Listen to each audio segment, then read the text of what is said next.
বন্ধুগণ, আসসালামু আলাইকুম। আজকে আমি আপনাদেরকে সুন্দর মনোরম একটা পরিবেশে নিয়ে যাব। আমি জানি না এটা বেবিদের ড্রিম মল কিনা, কিন্তু এটা বেবিদের মায়েদের ড্রিম মল এতটুকু শিওর। আজ মন চেয়েছে আমি হারিয়ে যাব আমি বেবি প্লাসে। তো চলেন আমরা বেবি প্লাসে হারিয়ে যাই। এত সুন্দর সুন্দর বাচ্চাদের জিনিস, এখানে একবার ঢুকলে আর বের হইতে ইচ্ছা করবে না। আমি আমার প্রাণপ্রিয় স্বামীকে বললাম এখান থেকে আজকে যা যা পছন্দ হবে সবকিছুই নিয়ে যাব, আমাদের ভবিষ্যৎ বাচ্চাদের কাজে আসে। সে আমাকে বলতেছে ঠিক আছে, ভবিষ্যতে বাচ্চা হলে তখন নিয়ে যাও, আজকে শুধু দেখে যাও। মানে এটা কোনো কথা? এত সুন্দর সুন্দর বাচ্চাদের খেলনা, বাচ্চারা তো এখানে এসে পাগল হয়ে যাবে শিওর। আমি নিজেই পাগল হয়ে যাচ্ছি খেলনাগুলো দেখে। আমার মনে হচ্ছে ইস, এখান থেকে কিছু খেলনা যদি নিয়ে যেতে পারতাম, আমারও তো একটু খেলতে মন চায়। ও বাবা, এখানে আবার চকলেটও আছে। তো যাই হোক, খেলনার ফাংশন থেকে বের হয়ে এখানে আসলো। ও মা, এখানে এসে তো দেখি আমার চোখ কপালে উঠে গেছে। এখানে বাচ্চাদের গাড়ি থেকে শুরু করে দোলনা, খাবার টেবিল সব আছে। মানে এগুলা দেখে বাচ্চা তো বাচ্চা, বাচ্চার মায়েরাই তো পাগল হয়ে যাবে, আমি নিজেই তো পাগল হয়ে যাচ্ছি। আমার প্রাণপ্রিয় স্বামী আমাকে বারবার টানাটানি করতেছে যাতে আমি এখান থেকে বের হই, কিন্তু না,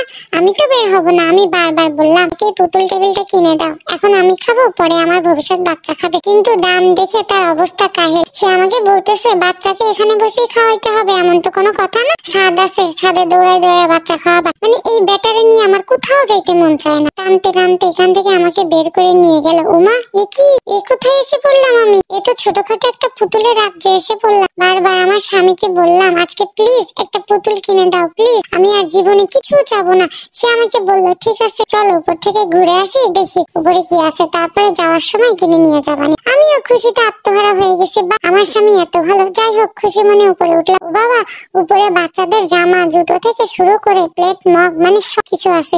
কি নাই এখানে? এখানে শুধু বস্তা কি বস্তা টাকা আনলে মনের মতো সব জিনিস কেনা যাবে, সব মনের মতন জিনিস আপনার ঘরে চলে যাবে। কিন্তু আমি তো অনেক খুশি ছিলাম, এই খুশিটা বেশিক্ষণ থাকলো না। আমার স্বামী আমাকে ধোকা দিছে, আমাকে সেই পুতুল কিনে দিল না। না দিলেও সমস্যা নাই, মনে কোনো দুঃখ নাই, আমি আবার এখানে আসবো আর অবশ্যই আমার পছন্দের জিনিস কিনে নিয়ে যাবো ইনশাআল্লাহ। আজকের মতো বাসায় চলে যাই, আল্লাহ হাফেজ।